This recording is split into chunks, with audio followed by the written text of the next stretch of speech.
తెలంగాణలో అధికార కాంగ్రెస్ లోకి వలసలు కొనసాగుతూ ఉన్నాయి. బీఆర్ఎస్ పార్టీకి చెందిన 6 ఎమ్మెల్సీలు కాంగ్రెస్ కండువా కప్పుకున్నారు.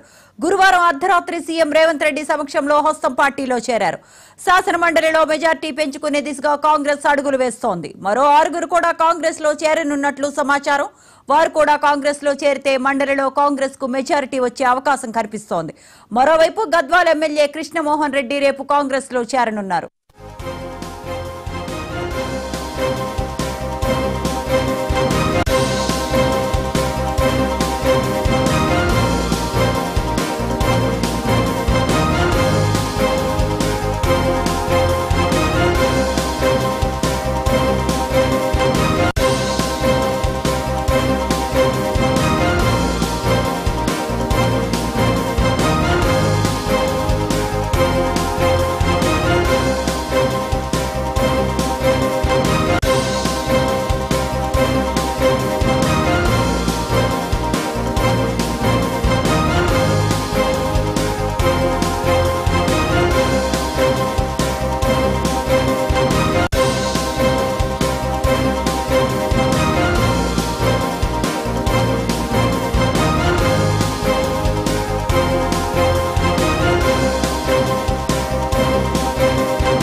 ఇప్పటికే శాసన మండలిలో కాంగ్రెస్ పార్టీకి 4 ఎమ్మెల్సీలు ఉన్నారు. ఈ తాజాగా ఇప్పుడు 6 చేరారు. అయితే ఇప్పటికే గతంలో ఎన్నికల సమయంలో కూడా కుచుకుల దామోదర్ రెడ్డితో పాటు రంగారెడ్డి జిల్లాకు సంబంధించినటువంటి పట్నం మహేందర్ రెడ్డి కూడా కాంగ్రెస్ పార్టీలో చేరడం జరిగింది. పూర్తిగా చూసుకున్నట్టయితే 8 మంది బీఆర్ఎస్ ఎమ్మెల్సీలు ఇప్పటికీ చేరడం జరిగింది.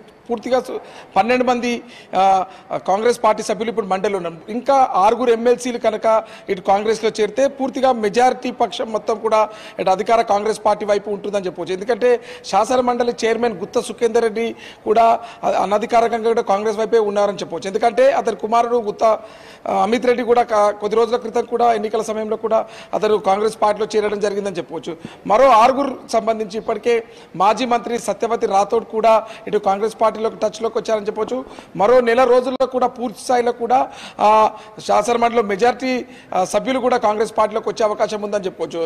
అయితే కాసేపటి క్రితం కూడా గద్వాల్ శాసనసభ్యుడు బీఆర్ఎస్ శాసనసభ్యుడు బండ్ల కృష్ణమోహన్ రెడ్డి కూడా ముఖ్యమంత్రి రేవంత్ రెడ్డితో కూడా భేటీ అవ్వడం జరిగింది.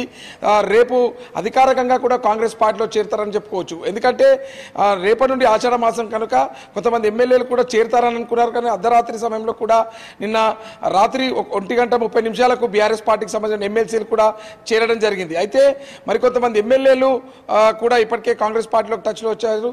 దాదాపుగా చూసినట్లయితే 10 నుండి 13 మంది శాసనసభ్యులు కూడా ఇటు కాంగ్రెస్ పార్టీలో చేరతారని కూడా మనం చెప్పవచ్చు. ఎందుకంటే ఇప్పటికే మంత్రివర్గ విస్తరణ వాయిదా వేసిన నేపథ్యంలో పూర్తి స్థాయిలో కూడా ఇటు బీఆర్ఎస్ పార్టీకి సంబంధించిన ఎమ్మెల్యేలను కూడా పార్టీలో చేర్చుకోవాలని చెప్పేసి కూడా కాంగ్రెస్ పార్టీ భావిస్తుంది. ఆ నేపథ్యంలోనే కూడా ఇటు ఎమ్మెల్సీలో శాసన మండలిలో కూడా మెజారిటీ లేనందున ఏదైనా బిల్ పాస్ చేయాలంటే మాత్రం తప్పకుండా మెజారిటీ ఉన్నాను. ఆ నేపథ్యంలో కూడా ఇటు మెజారిటీ సభ్యులను కూడా ఉంటే మాత్రం తప్పకుండా ఏదైనా బిల్ పాస్ చేసేందుకు కూడా అవకాశం ఉంటుంది.